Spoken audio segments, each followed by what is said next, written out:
The object of Taxi Chronicles is to allow real riders with real stories share their experience and enhance your life. So sit back and enjoy the journey. Morning. Yes, we're back with another episode, Another Rider. Today we have 4 people in the car. 3 of them are musicians. The third one, let's say, is the manager. I don't know what's going on. I've been told he's a pretty boy, but I can't comment on that. But their instruments, they've got a band, and it's, what's it called, Jen? Say It Anyway. Say It Anyway. Okay, so they're going to tell us how they got into it, who formed it, what motivates them, and just generally get a gist of who they are and the music industry as they know it. So nice to have you here today, gents. Thanks for having us. When you're talking, you'll capture on this, yeah? Okay, so talk loud. Yeah, thank you. Talk loud. Okay. So, how did the band come together? Me and Loz, gentleman in the front, have been playing music together since we went to college to study music production and stuff.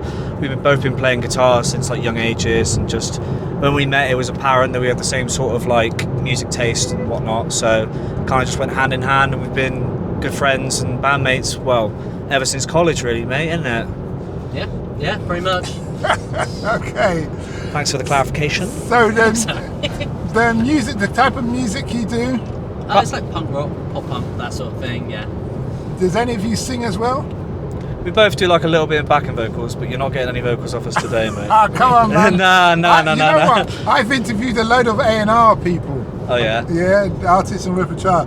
So they're always sourcing for things. So if you had sung and you had, I don't know, we can't do beatbox or nothing, then you could have been we both mainly play guitar. We kind of just sing little bits here and there to basically hide behind our singer who's far more talented than us. But hey. So how long you been playing guitar, and were your parents into instruments? I've been playing since I was the age of 10, so 16 years now. My folks were never really particularly musical, but I was fortunate enough that they were super supportive and just very much behind the idea of me doing that, and it was kind of a means. I kind of gave up playing sport around that age, so guitar was for me. What about you, Loz? I think I was 13 when I got a guitar. My parents are not musical whatsoever. Just not very musical. They just play Radio 2 all day, which is cool. I like Radio 2, it's alright. Okay. Shout out Ken Bruce. Shout out Radio 2. Okay. What have you learnt from playing the guitar that you wish you knew when you had started? Do you want the PC answer or the... Both. Both? Oh, don't degrade yourself, Charlie. I was going to say... No, I wouldn't say that. How to shred, baby. And be a really, really annoying person and make silly sounds with a musical instrument. That's my PC answer. I don't know, man. Just how to play Wonderwall, I guess. I don't know. Did you say how to pleasure a woman? If you could play with any artist on the world, who would it be and why? Freddie Mercury for his voice. Yeah. Always. Yeah, you got to say Freddie. Okay.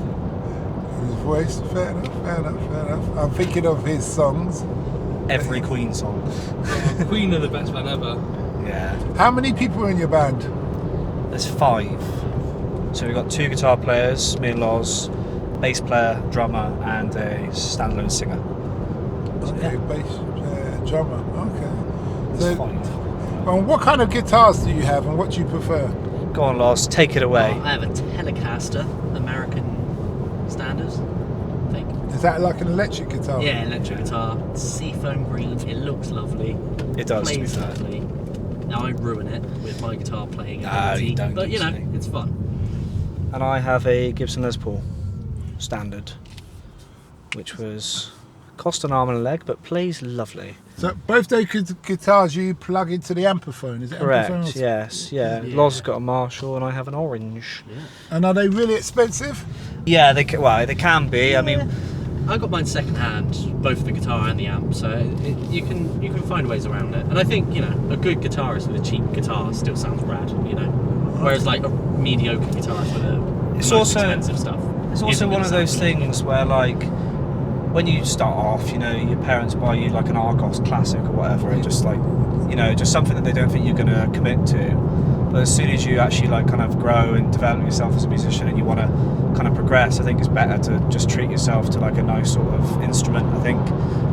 But you know, we're fortunate enough that we had the possibility to do that, you know. So yeah, it was quite cool.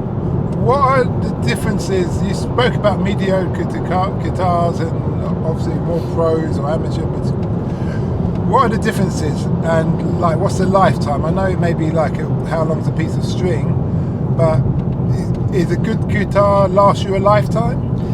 I think so. One of my old guitars, that's from 1985, and that still plays great. Like some of the best guitars in the world are like 50s guitars that people still play every day, you know? And it's just about looking after them. But that's not to say a guitar built in the last 5 years isn't good. It'll still sound amazing. I'd even go out to say, like, regardless if it's sort of like an affordable guitar or like a high end or even just like a beginner thing, if you look after the thing and treat it well, it probably would last you a lifetime, definitely. And the strings, I take it the strings have a limited... Yeah, you get like, it depends like how like you are as a player, but you know, you probably get, I think when we were on tour we'd do every sort of 3 to 5 shows, you change them, but that's just when you're on tour. But like, I rarely change my strings now, maybe for a show. We don't play that often anymore, so yeah. So you speak about being on tour, what's that like? The best. It's the best. You get groupies? Yeah, maybe. I love it.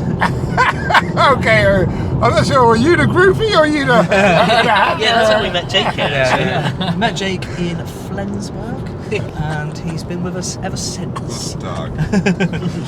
Okay. So where do you play? You around England, around Yeah, Europe? we've been fortunate enough to do a bunch of like really cool opportunities. So I think primarily I'd say we toured majority of Europe, I think is fair to say. But we did do the States, which was one of the best experiences I've ever had. We did literally like West Coast all the way down to Florida, Gainesville in like an RV, which was like amazing. And we even flew out to Japan and did like 5 shows out in Japan, which was pretty cool. Yeah. And were you like the opening act, or were you like the main? We toured with, so when we did the States, well, genuinely you'll tour with like a couple bands, and then you guys will be, you can like share whoever headlines whatever, like on night to night, and then you'll have like support bands in those areas that will come and like bring a couple of their mates and families and whatnot, which is like always lovely. And yeah, it kind of just, we never really cared about the whole we're the headliners, like sort of bravado bollocks is just not for us. You're just happy to play. Yeah, man, it's always just like a lush like experience and opportunity, so you just take that, you know what I mean? That sounds like an ultimate road trip. Getting Yeah, down definitely. from West Coast. You had any interesting stories along those? Any near deaths there? We once, so here's a good one. This is not like nothing crazy, but we were in Los, where was the McDonald's story? McDonald's story. Where we got on those. Yeah, where was that? Omaha? Omaha, yeah. Nebraska, isn't it? Yeah. So we were in Omaha, Nebraska, we played a show, it was really fun, and we finished, and we wanted some food after the show, and we were looking like for anywhere that was open, and the nearest place open was like McDonald's, so we were like, fuck it, we'll walk there. So we ended up walking there, we ended up walking down the highway, because that's the way our Google Maps has taken us.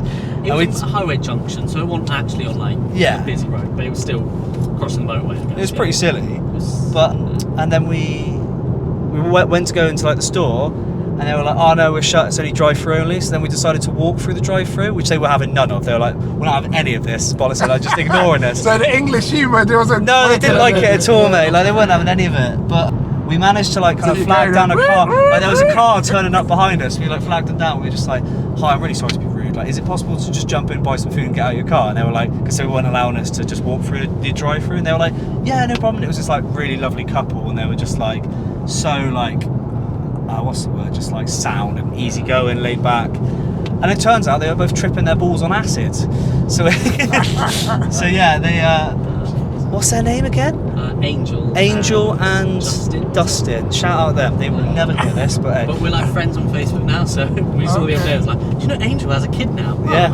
Oh, wow. Okay. But yeah, cute couple. They were lovely, and we got some fries and a milkshake, and ended up walking back to where we were staying. Yeah, it was lovely. But it was that's like a little. That's what happens on tour. You walk through McDonald's drive-throughs. There you go. I hear that.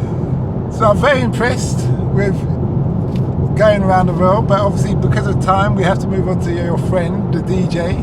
Okay. DJ guy. So Mr. DJ, what's your name on social media? Oh, before we do that, just remind us where what's the name of the band and where Say can we It find Anywhere. you? You can find it on Instagram, and Facebook. There's some videos on YouTube and stuff. Yeah, go check it out. And it's just called Spotify. Say It Anyway. It Anyway. Yeah. Okay. And it's all stream one word. it. Yeah, no, spaced words, but stream it on all of the general sort of streaming platforms. It's all on there. Anyway, That's over good. to Mr. A&E. Yeah, so that's the DJ names A&E. A&E, what's that represent? Just my initials, basically. I haven't been that creative with it, and I stuck with it for a little while, and then just never changed it. What kind of music you do? All you'll find online is drum and bass, because that's primarily what I did for ages. But in the last couple of years, I've really enjoyed mixing like tech house and disco house. Mm-hmm. That's a lot of fun, but I haven't put much stuff online recently. I've mostly just done it as and when, like basically for myself or for my mates and stuff like that. What is it that you love about the drum and bass? Drum and bass has energy that is unparalleled in any other genre of music, and I will die on that hill. Go to any festival or anything, as soon as drum and bass comes on, you never see a crowd go as wild. Okay. And it's also so varied. You have everything from the nastiest, heaviest, most bone-crushing stuff to also really, really melodic stuff that you could fall asleep to, and everything in between. Does all of you into drum and bass? Yeah, man. Yeah, definitely. Okay. So you're quite versatile when it comes to music then? Yeah, oh yeah. I've listened to anything really, but I've always gravitated towards music with a high energy. Hence the pop punk that these guys are into. I love as well. Have you lot ever done a collaboration together? No. You don't think it would work? No. No. I keep them separate. Yeah. I'd love to, but I don't think. No. Okay, fair enough. Well, we've got live music and then you have pre-recorded. How long have you been playing? You said you've been doing it for 8 years. Yeah. What age did you start?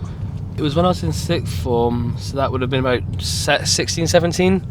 I first started. I was rubbish back then though. I was just doing it on a laptop. I didn't know what I was doing. I'm entirely self-taught. I started taking it seriously around probably at 19, 20 years old. I'm now 28. So how did you said you were rubbish, but you persisted at it, which is good. What drove you to be persistent, and what did you learn along that journey? Well, I learnt a lot because at first I didn't know what a BPM was or different genres of music or whatever, but I just started getting into electronic music, and I found that you could mix it together using programs like Virtual DJ, and essentially it's just like creating my own playlist, but I could choose exactly how I could mix all the songs together, and I just found that creative process so like fascinating. And then as I began to like learn more about it, like what basically going out and watching other professional DJs do it, I realised where my mistakes were, and I was like, okay, I want to be like that. And then essentially I saw Andy C live, and I was like, that's the benchmark. In my opinion, he's the best. Have you reached that benchmark yet? Definitely not Andy C, but I've reached a level that I never thought I'd get to a couple of years ago, where I can now I have a 4-deck setup at home. Okay. I can quite comfortably mix on 4 decks now. Easily I can mix on 3 with my eyes shut, and that's a level I never thought I'd get to. So now that I'm there, I'm very happy with my ability. Yeah. So what I noticed when I was in Ibiza like many years ago, Roger Sanchez was DJing. You know Roger Sanchez? Yeah. He had 4 of those CD things. Yeah. But every CD was already remixed. But he was blending them all. Yeah. So it's like you're blending, you could argue if you got 4, it's like 8 songs. Oh wow. Do you see what I mean? Yeah. He was jacking some in at certain points. And I was like, I can't do it. And I'm not really interested, but I respect what you're doing. Yeah. Because the crowd's moving. Anything beyond 2-deck mixing is very hard to do. It takes a lot of like mental capacity to sort of keep track of that much stuff. DJing is essentially learning an instrument. Yeah, and if it's done properly, like your Andy C's, your Carl Coxes of this world, over the course of 3 hours you should be taking people on a journey, and using your songs as almost notes, and you sort of you could take people on a journey with the energy and stuff like that. There's a lot of thought should go into it rather than just playing everything that people want to hear. That's interesting that you say it's definitely an instrument. Yeah, no, for sure. Because I obviously I'm not instrument based at all, but I'd be interested to know if a lot of musicians saw DJing in that light. I think humble ones would, and anyone that actually understands that craft, like, definitely. Yeah. It's not like a walk in the park. It's not an easy thing to do. It's the same as trying to pick up an instrument. It's not an easy thing to do, you know. So I look at it in the same sort of regard as that, basically. And there's DJing and there's DJing. Like these days, almost anyone can get a pair of decks or a record box controller and simply keep two songs in time and blend them together. Yeah. That's not that difficult, but creating like I said, a journey where every transition makes complete sense and every transition has had thought put into it, then it becomes a craft. But that's not everyone does that. Mm-hmm. That's really good. What decks do you have? So I have 2 Pioneer XDJ 700s and 2 Pioneer XDJ 1000s with Are they CDs, vinyls? So they're basically like CDJs, but they only take memory stick because these days like CDs are quite redundant. It's basically it's either mix on vinyl or you'd mix with memory sticks. Because CDs are just rubbish. They always skip, and you can only fit like 30 songs on a CD or whatever. You might as well just use memory sticks, and then you can have all your songs analysed through record box. It tells you what key they're in and stuff like that. Makes it a lot better. With the sound quality, is the sound quality better on CDs or the memory stick? Memory stick probably, because you can fit. Well, it's kind of the same, but yeah, I'd say memory stick. If you can fit like WAV files on there, it's ridiculous. But I think in my opinion, the peak sound quality is vinyl. It's not as like objectively as good, but it does have a certain sound that you can't replicate through digital files. How have you found the music industry, and this goes for the musicians as well, how do you find your music industry has changed over the years? I'll speak for myself first and I'll pass it over. Certainly when I got into drum and bass, it was much more about sort of Neurofunk was quite big. It was very underground. It wasn't played on Radio 1 or anything like that. It was definitely not like the cool music to like. It was a bit more niche. Definitely the last 5 years, drum and bass has exploded with the likes of Wilkinson and that hitting Radio 1, and it's become a lot more mainstream. I don't say that as like it's a bad thing, but it is a lot more accessible now, and the crowds have changed a lot as well. Where it's basically just like a normal night out now. It's particularly in Bristol anyway. I can't speak for anywhere else, but it's become a lot more mainstream, which I don't think is a bad thing. The more eyes and ears on it, the better. That's how it's changed for me. I'll pass it to Charlie now. I think just going off what you just said, being like accessible is a very like key word there. I think anyone who makes sort of like rock music or alternative music can basically create a song or compose a song at home with a laptop, record it and get it on the internet, either Spotify or wherever, Bandcamp, whatever sort of streaming service you use, all in their own bedroom. Do you know what I mean? So I think that opens up a world of opportunities for people that want to sort of do something creative in the kind of musical industry. I think if you wanted to actually sort of make a career out of it, you kind of just have to push and push and push and just keep sort of like a consistent mentality and effort into just constantly like trying to play shows, trying to get on playlists and stuff is what you'd say nowadays. But yeah, it's definitely one of those things where I think consistency is key in anything, and that is very much true within sort of music, I'd say. Lars, anything to add? I concur. Okay. and in closing, gents, you've been great guests. I've got a question for all of you, and it means all of you. Jake's going first. Jake's you. Okay. Straight in. You're from Bristol. Correct. Yeah. Okay, Bristol or London, or why? And why? What do you prefer? Easy for me. Bristol's the best city. Yeah. Why? Best city I've ever been to. It's just got such a nice vibe. Like, I find London far too busy. It's just too much going on. Like, Bristol's nice and chill, but you still got everything that you could need, and it's great, like little party vibe. It's got literally just everything you want. Bristol is the place to be. I agree. I think particularly as well the music scene and the arts scene in general in Bristol is fantastic. All the street art there, as well, yeah. very diverse. Every kind of genre of music you could want, but it isn't busy. It's a lot more chilled out. London's just a bit too hectic for me. But then I was born on a farm, so for me, coming to London's a bit like hectic. We're all West Country boys. Yeah, I had to ask because some people, they leave their city or their town and they never want to look back, and they're all about London. And other people, like Jake at the start, it's just like Bristol, without a shadow of doubt. It's an interesting one, obviously, as a Londoner. I would say London every time because we set the standard. But I do understand the country people that if it's a bit too fast, too much moving parts going on. But then I would say just take one section of the city because it's 4 cities in one, really. Yeah. Well, we always say that we come from Bristol, but we all come from like little towns outside of Bristol, so it's like even slower and even less going on there. Yeah, so that's even Bristol's a bit. Yeah, even Bristol's a bit much. Have any of you lived in London?